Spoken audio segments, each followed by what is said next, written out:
ઓહો લિસ્ટ કરવું પડશે હું લેવું ને મસાલાનું હળદર ચટણી ધાણા જીરું પછી તજ લવિંગ એલચી બાદિયું ને અજમા અજમા તો ડોહીનું નામ લાગે કા અમાર શેરીમાં છે ને ગોદીમાં ભાનુમાં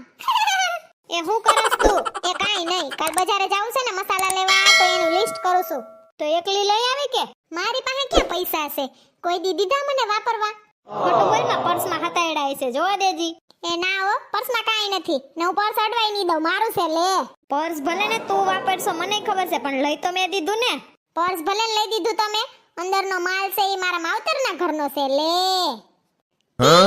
એમાં મોઢું હું ફાડો છો ગઈ જા મસર હા શું કહું છું લે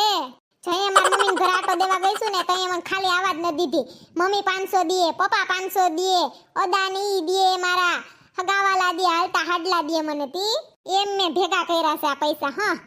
તમાર મસાલા લેવાના દે તમારા પાકીટમાંથી ઓહો હો હારો હાડલો દીધો ગણવા દે કેટલાક છે એ હું ગણી લઈશ હો તેમાં મારા હગાવાલા એ દીધા છે ઈ છે એમાં ભેગા તમાર હગાવાલાએ કાઈ ન દીધું માલ્યો એમને વાકાવરીને મારે આશીર્વાદ લીધા રાખવાના કોઈ કાઈ દેતું નથી હા તઈએ એકવાર તો જોવા દે પર્સ હું મારું પર્સ તમને જોવા નહીં દઉં એક બેન તઈને હાડી તઈને પણ હું જોવા નહીં દઉં હારું હાલ કાલ જાવું છે ને વસ્તુ લેવા ગામમાં હા ઉઠી જાજો સાનુ મના વેલા હો આમ એકવાર ઉપર આખું ફાડીને જો બોર્ડમાં સોનકી મસાલા સ્ટોર કેમ જાણે આખા ગામમાં તું એક જ સોનકી હો હે એમ કોણ કે હું એક જ સોનકી હું પણ આમ જો નામ છે મારું ખાલી એમ આપણે અહીંયા જ મસાલા લેવા આવ્યા એમ કહું છું એમ નહીં દુકાન તો જોવો કેવડી મોટી છે કા જબ્બર બધી છે હંધી સીજ રાખતા લાગે અહીંયા હા આવો આવો બધી વસ્તુ છે એ જય શ્રી કૃષ્ણ કાકા હારું છે ને હું મારે વરહે દુકાને આવવાનું થાય મસાલા કરવાના હોય ને તઈએ બાકી તો આ બધી વસ્તુ માલ લેતા આવીએ જે મગુની હા એ તો બરાબર છે દીકરી એ ધાણાદારની પડીકી દેજો તો 500 ઓહ ધાણાદાર વાળી ની થાય અટાણે મસાલા લેવા આવી ઈ લેને મેં તમને કોઈ દી કીધું જઈએ હોય તો ફાકી ઠૂસતા હો મોઢામાં અન કરીને હે તો હું ધાણાદાર મગું છું તેમાં તમારું શું આવી ગયું હા એ ટકલી પછી દાંત કાઢજે ધાણાદાર દે પેલા હા ભાઈ તું પેક કરતો જા જે આઈટમ કે ને નાખતો જા ઈ અમાર હગા છે ને એનો છોકરો છે ઓય ઠીક હારું ઈ બાને તમારે ટેકો રીએ ને એને શીખવા જડે હારું ત્યાં મરસા કેમ દીધા બોલો 450 ના છે 400 માં દઈ દો હાલો ઓહો હો બહુ ભાવશે હો ને હળદરના ગાંઠિયાનો શું ભાવશે 250 હારું લ્યો કિલો એક મરસા કર દિયો ને અડધો કિલો હળદર તો ધાણા જીરું આ દરેલું ધાણા જીરું નથી લેવું ધાણા લઈ લઉં છું 3 કિલા ને ઘરે આપણે જીરું તો વાવ્યું તું ઓણ હા તે હારું હાલ કાઈ વાંધો નહીં તારે જેમ કરવું એમ 1 કિલો જ લેવા મરસા હજી કાશ્મીરી મરચું તૈયાર લઈ લેવું ને હળદર થોડીક તૈયાર લઈ લેવું સમજા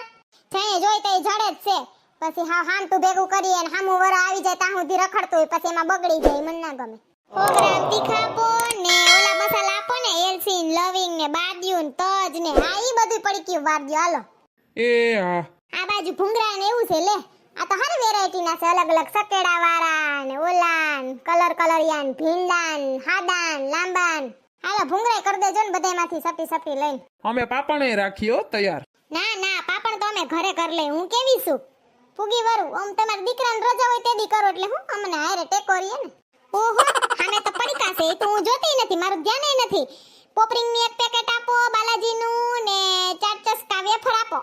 હાલ ને ભાઈ તે તો કલાક કરી મસાલા હાટુ આવી તી કે 4 ચસ્કા લેવા હાટુ આવી તી તી લે મન તો થાય ને પડીકા ખાવાનું કંઈક તમને ઘર કોસે હાથેકનો હું ગમે ઈ પડીકું ખોલીને બેઠી હો તમે બેહો છો પાસે સેટ લગી હો પાછા કોથરી સાટી જાવ છો ઠાવકી ન થતા ઓલો તૈન વાળો કેમ ગયો ટકલી અલ્યા તમારી વસ્તુ આ કી જાતનું બોલે હાલો હવે હું જાઉં છું ઉપાડીને આઈ લાવજો બરાબર હજી મારે સકીનું જાણવું જો હે ને ક્યાં ધાણા જીરું દરાય છે ને ક્યાં હું આ તે અરર કેવડું કામ છે હાલો રેડી